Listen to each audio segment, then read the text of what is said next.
সুপ্রভাত সবাইকে। আর শুভ নববর্ষের প্রীতি শুভেচ্ছা আর বড়দের আমার প্রণাম। তো আজকের দিনটা শুরু করছি 1 কাপ চা দিয়েই, পয়লা বৈশাখ। তো চলুন সারাদিন কি করি দেখতে থাকুন।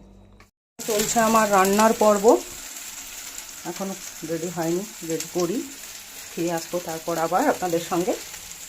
বৈশাখে মমের জন্য হয়েছে এই 1 ডেচকি বিরিয়ানি। আমার বাঙালি খাবার পছন্দ, আমি বানিয়েছি বাঙালি খাবার, ওর জন্যে 1 ডেচকি বিরিয়ানি। তো পয়লা বৈশাখের আজকে দেখলেন যেমন এই যে বিরিয়ানি, আর বিরিয়ানির সঙ্গে আছে চিকেন কষা। চিকেন কষাটা এখনও আনা হয়নি। আর এখানে আছে একটু মাটন, এটা অবশ্য পাশের বাড়ি থেকে দিয়েছে, তাই চিকেন কষাটা আনিনি। আর এখানে 5 রকমের ভাজা করেছি।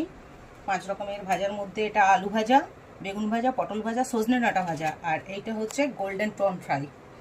এইটা 5 রকমের ভাজা, এর সঙ্গে সাদা ভাতও আছে। এখন আমি মোমকে খেতে দিই, তারপরে আমি সাদা ভাত খাবো কি বিরিয়ানি খাবো জানি না, বিরিয়ানিই খাবো, ভাজার সঙ্গে বিরিয়ানিই খাবো।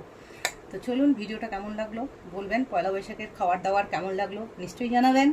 ভালো থাকবেন সবাই, সুস্থ থাকবেন।